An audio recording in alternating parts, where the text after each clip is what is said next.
Ompedian hit my collarbone first, then ran down the front of my Carolina Herrera in a slow, humiliating drip that I felt before I understood. There were 300 people in that hangar. The Sterling Aviation logo was projected 40 feet tall on the wall behind me. I had just finished my opening remarks for the launch of our new transcontinental route, and I was holding a champagne flute in my own hand when hers tipped into mine like it was an accident, and then her voice rose just loud enough for the front row to hear. "Oh my God, I am so sorry. Were you somebody important?" I knew before I looked up. You develop an instinct for it when you grow up the way I grew up, the kind of voice people use when they're performing for an audience they think is watching. I lifted my eyes from the silk ruined across my chest, and there she was, 24, maybe 25, in a dress that cost more than her quarterly salary, with that small triumphant smile women like her don't even know they're wearing. I am 34 years old. My name doesn't matter for this story, not yet, but for the sake of telling it, I'll say my husband called me Cassie, back when he still cared what I was called. Cassandra Brennan Vaughn on the paperwork. Brennan was my father. Vaughn was the man I was about to ruin. My father built Sterling Aviation from a single Cessna and a cracked Florida runway in 1978. By the time he died of pancreatic cancer 2 summers ago, we owned 23 private terminals across the eastern seaboard, a fleet of 41 aircraft, and the exclusive charter contract for half the Fortune 500. I inherited 63% of the company. My husband, who married me 11 years ago when I was finishing my MBA at Wharton and he was a junior associate at Goldman, ran the day-to-day as chief operating officer. To the world outside that hangar, I was the polite, well-dressed wife who organized the foundation galas and managed the family trust. Inside the company, in the boardroom where my father had personally sat me down at the head of the table the week before he died, I was the controlling shareholder, the chair, the one who'd kept the name off the press releases because I had 2 small children at home and I wanted them to have a childhood that wasn't photographed. The woman in front of me did not know any of this. "It's a private event," I said evenly. "How did you get in?" She laughed, tilted her head. "I came with my husband." There was a flicker of something in the air around us, the way a crowd shifts when it senses a scene about to happen. I felt the publicity director, a kind woman named Marisol who had been with my father for 19 years, take a half step closer to my elbow. I lifted one finger, almost imperceptibly. She stopped. "Your husband?" I repeated. "The CEO." She said it like she was correcting me, like I was the slow one. "Maybe you've heard of him. Daniel runs this whole thing." She gestured around the hangar with her empty champagne flute. "I keep telling him he works too hard. That's why I came tonight, to support him. I want you to understand something about the moment right before your life splits open. It does not feel dramatic. It feels mathematical. It feels like a column of numbers finally adding up. Every late dinner, every phone he turned face down on the nightstand, every business trip to Charlotte that he extended by 1 day, then 2. The new cologne. The way he stopped touching my back when he walked past me in the kitchen. The way he had started asking me, recently, casually, whether I'd considered stepping back from the company now that the kids were getting older. Letting him shoulder more of the burden. You see it all at once. The receipt is presented. The math is done. I did not scream. I did not cry. I did not even change my expression, because the truth is I had spent 11 years married to a man who could lie to my face about whether he'd eaten the last of the kids' birthday cake, and I had learned a long time ago that the worst thing you can do when somebody is performing for a crowd is give them the reaction they came for. I smiled at her, small, pleasant, the way you smile at a stranger's child who has just said something rude. "How wonderful," I said. "Would you excuse me a moment?" I turned, calm as a Sunday morning, and I walked across the hangar to the cocktail table where I had left my clutch. I could feel the champagne soaking through the lining of my dress and pooling cold above my waistband. My heels were silent on the polished concrete. Marisol caught up with me halfway and started to whisper something about getting me to the back office, getting me a towel, getting security. I touched her wrist and shook my head once. "Not yet," I took my phone out of my clutch. I scrolled to the contact I had labeled 11 years ago with a stupid little heart emoji. I had never gotten around to changing it. I pressed call. He picked up on the second ring exactly the way he always did when he was in a room with other people and wanted to sound casual. "Hey, sweetheart, everything okay?" I turned and looked back across the hangar. She was still standing there in her borrowed-looking dress, talking now to one of our junior pilots, laughing in a way that was meant to be seen. "Daniel," I said, "could you come down to the main floor for a minute? There's someone here I think you should meet." There was a tiny pause, the kind of pause a man makes when his stomach has just dropped out from under him, but his face hasn't gotten the memo yet. "Who?" "Your wife," I said. "She's been telling everyone how proud she is of your work." I hung up. I dropped the phone back into my clutch. I crossed back to where she was standing, and I picked up a fresh flute of champagne from a passing waiter, and I waited. He came down the mezzanine staircase like a man walking to his own sentencing, and the entire reason I wish you could have been there, the entire reason I'm telling this story at all, is the look on her face when she saw him. Because she didn't realize, at first, he was walking toward us, and she lit up. She actually lit up. She started to lift her hand in a little wave, and then she registered that I was standing right next to where he was heading, and her smile faltered, and she looked at me and she looked at him, and you could watch the calculation happen behind her eyes in real time.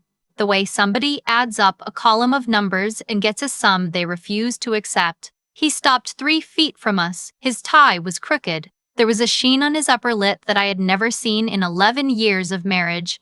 Not at our wedding, not in the delivery room either time, not at my father's funeral. "Cassie," he said. "Honey, what's going on?" "Daniel," I said. I gestured between them, the way you do when you're making polite introductions at a dinner party.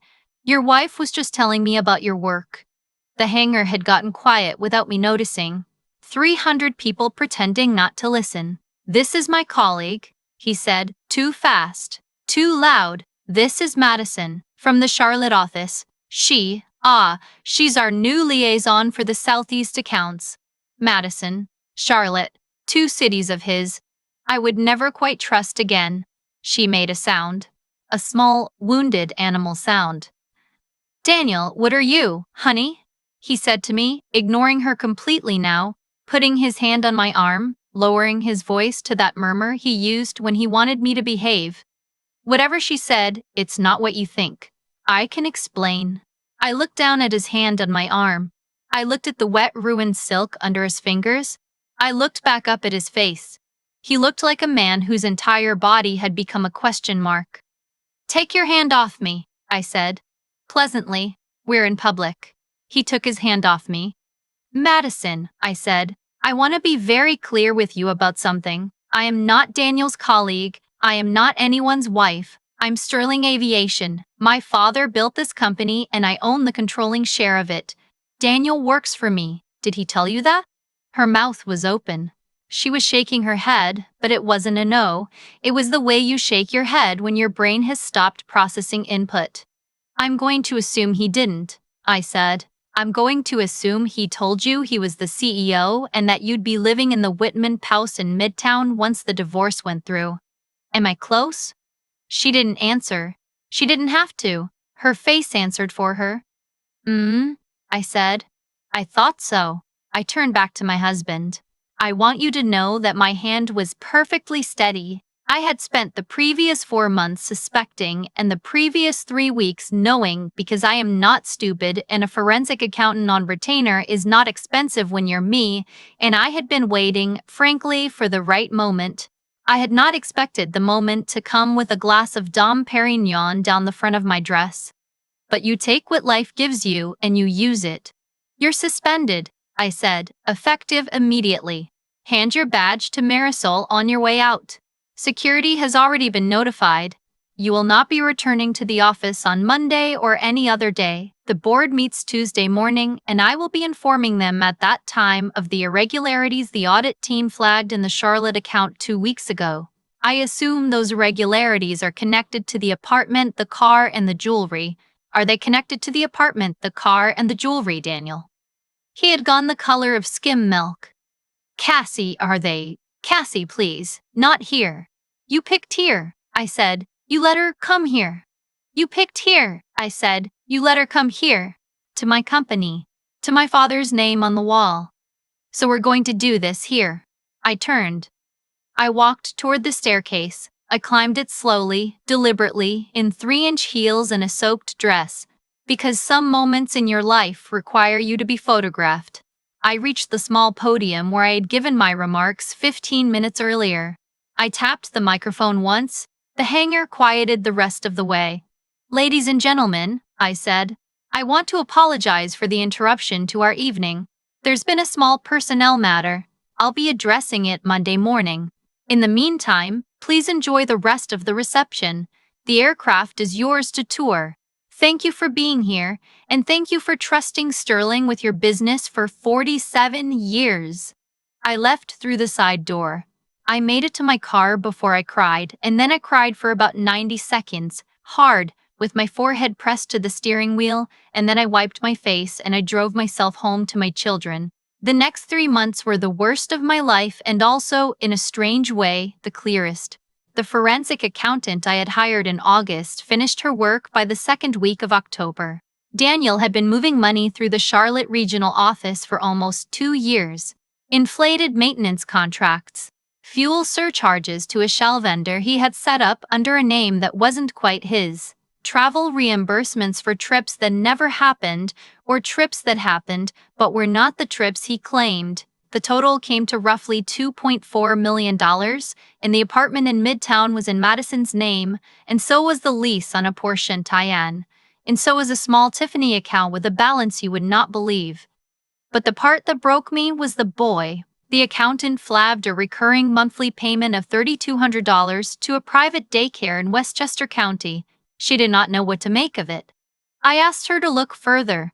The daycare confirmed, after some pressure from my attorney, that the account had been opened by Daniel 4 years ago in the name of a child I had never heard of, a little boy, 3 years old. I sat in my home office the night I found out. The kids were asleep upstairs. Our 2 daughters, 8 and 6. My husband had 2 daughters with me and a son I had not known existed, and the son was being raised by a single mother in a 1-bedroom apartment in White Plains while Daniel paid for daycare and pretended, every Christmas morning, that he had everything in the world he wanted. I want to tell you that I did not feel sorry for the boy. I want to tell you I was too furious to feel anything for him at all. But I am not built that way, and my father did not raise me to be built that way.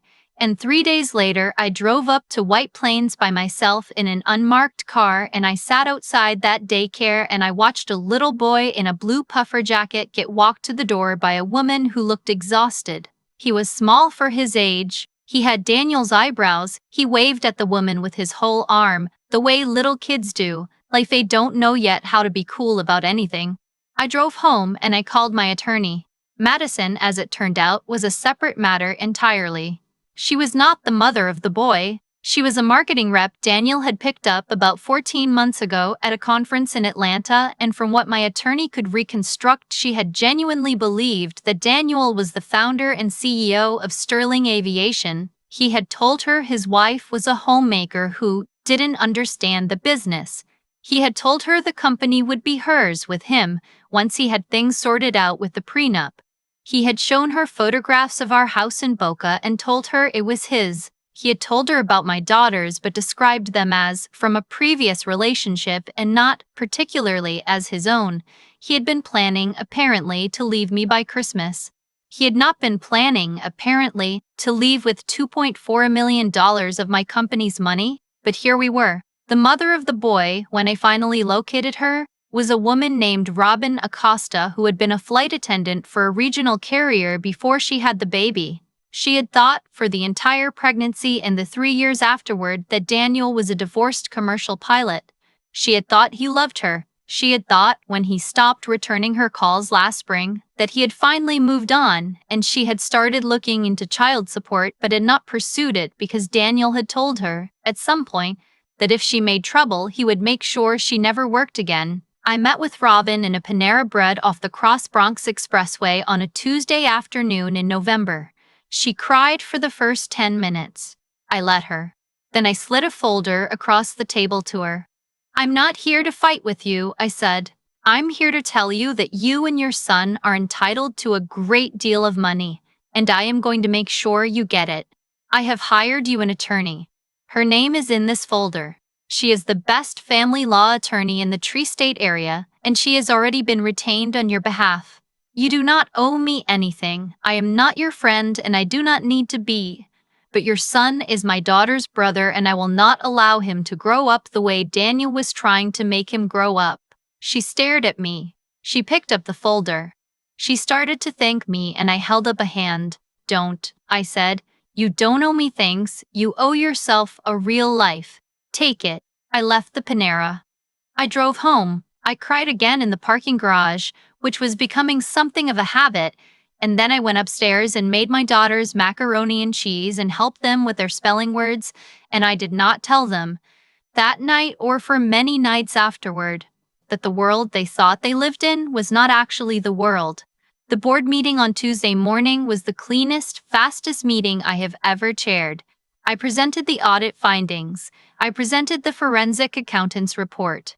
I presented the affidavits from Madison's attorney, which she had agreed to provide in exchange for not being named as a co-defendant in the embezzlement suit. The board voted unanimously to terminate Daniel for cause, refer the matter to federal prosecutors, and forfeit his entire equity stake under the moral turpitude clause. My father, may he rest, had insisted on writing into every executive contract Sterling had ever signed. The federal indictment came down in late January: wire fraud, embezzlement, falsification of corporate records. He pled out, eventually, for a sentence I am told was on the lower end of the guidelines because his attorney was very good and his cooperation was extensive. 6 years. Federal minimum security. I did not attend the sentencing. I did not need to. I had my daughters that weekend, and we went to a pumpkin patch in Connecticut and got cider donuts, and the older one asked me, in the car on the way home, where Daddy was. "Daddy made some choices that hurt people," I told her. "He's going to be away for a while so that he can think about those choices." "Did he hurt you, Mommy?" I looked at her in the rearview mirror. She's 8 years old and she has my mother's eyes, exactly, and I will not lie to my children. "Yes," I said, "but I'm okay now, and so are you, and so is your sister, and that's what matters." She nodded, the slow, grave nod of an 8-year-old absorbing something serious, and then she asked if she could have another donut, and I said yes. "The boy's name is Theo. He is 4 now. I have not adopted him, and I do not think I ever will, because Robin is a good mother who is now, with the support and stability she finally has, doing a beautiful job of raising him. But he comes to our house most weekends. My daughters call him their brother, because he is. We have a room for him on the 2nd floor, painted blue, with airplanes on the ceiling that he picked out himself. Robin and I are not friends exactly, but we are something. We are 2 women who were lied to by the same man and chose, against every reasonable impulse, to be generous with each other for the sake of 3 children who did not ask for any of this. That is not friendship. It is something older than friendship. It is the thing my grandmother used to call grace. Madison, I am told, moved back to her hometown somewhere in Tennessee. She testified at the deposition. She returned the keys to the apartment and the Porsche. The Tiffany account I let her keep, because at some point you have to decide what kind of person you are going to be, and I had decided. I have not heard from her since. The man I am with now is named August Mercer. He flew for Sterling for 16 years before he made captain, and he is the senior pilot for our long-haul transcontinental routes, which is the polite professional way of saying he was the first face I saw at the hangar the morning after my husband was arrested.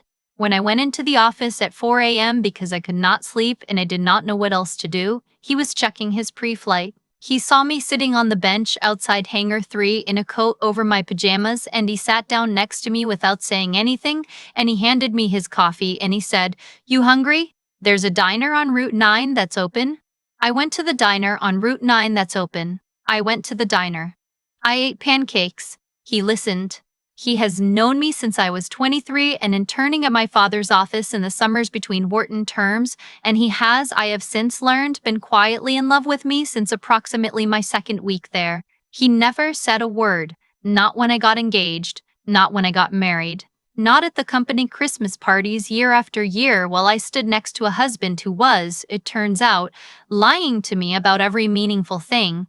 August Mercer waited 11 years, and he did not push, and he did not declare himself, and he did not even, I am told by Marisol, who knows everything that happens in that hangar, allow himself to be set up with other women. He just waited, and then one morning he handed me his coffee. We've been together quietly for almost a year now. He is not my husband, and he may not be for a long while, because I am not in any hurry to be anyone's wife again. But he is in my house most evenings, and he makes my daughters laugh, and he taught Theo how to throw a paper airplane that actually flies. And last month he asked if he could put a key to his place on my keychain, and I said yes, and that was a bigger thing than I can explain. I think about that hangar sometimes, the way the light hit the Sterling logo, the way the champagne felt soaking through my dress, the way Madison's face changed when she realized. I think about the woman I was that morning before the launch. The woman who got up at 5:30 and made her daughters waffles and kissed her husband on the cheek as he left for what he said was a breakfast meeting and was probably, almost certainly, something else. That woman thought she had everything. She thought the worst thing she would face that day was a microphone that wouldn't work or a guest who didn't show. I do not feel sorry for her. I feel tender toward her. She did the best she could with what she knew. And I know more now. That, in the end, is the only revenge that actually means anything. Not the public humiliation, not the federal indictment, not the forfeited equity or the 6-year sentence or the empty Tiffany account. Those things are satisfying, sure. I will not pretend otherwise. But they are not the point. The point is that I know more now. I know what to look for. I know what I will never accept again. I know which of my instincts I should have trusted, and I will trust them next time, and there may not even be a next time, because the woman who walked up that staircase in soaked silk is not the woman who walked down it. She is somebody else. She is me. There's a thing my father used to say when I was a teenager and would come home from school furious about some small injustice, some friend who had lied or some teacher who had been unfair. He would let me rage for a few minutes, and then he would set down his coffee and say very quietly, "Cassie, people show you who they are in the small moments. Your only job is to be paying attention." I was not paying attention. That is the truth I have had to sit with, and it is the truth I want anyone watching this to sit with too, because the most painful part of what happened to me was not the champagne, or the embezzlement, or even the little boy in Westchester I did not know existed. The most painful part was realizing how many small moments I had walked past. The face-down phone. The trips that grew longer. The cologne. The slow, careful suggestion that maybe I should step back from the company my own father had built. I had every piece of the puzzle in my hands for almost 2 years, and I refused to look at the picture they made because the picture was uglier than I was prepared for. That is the cost of loving someone more than you trust your own eyes. And it is a cost I will not pay again. What I want to say to anyone who has been where I was, sitting in a parking garage crying into a steering wheel at 34 years old, is that the law of cause and effect is the most reliable law there is. Daniel did not get caught because I was clever. He got caught because he was greedy, and greed always leaves a trail. Madison did not lose everything because I was vindictive.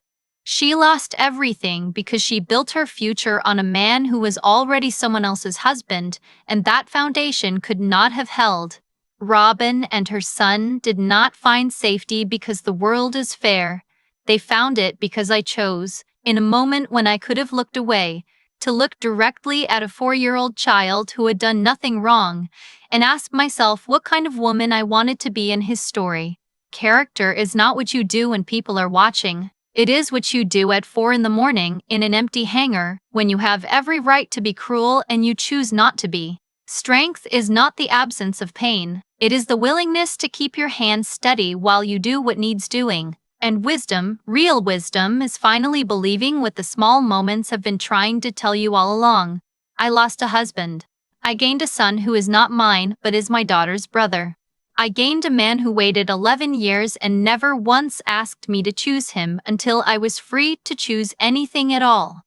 I gained the woman I was always supposed to become, the one my father saw when he put me at the head of that table. She was there the whole time. I just had to stop being afraid of her.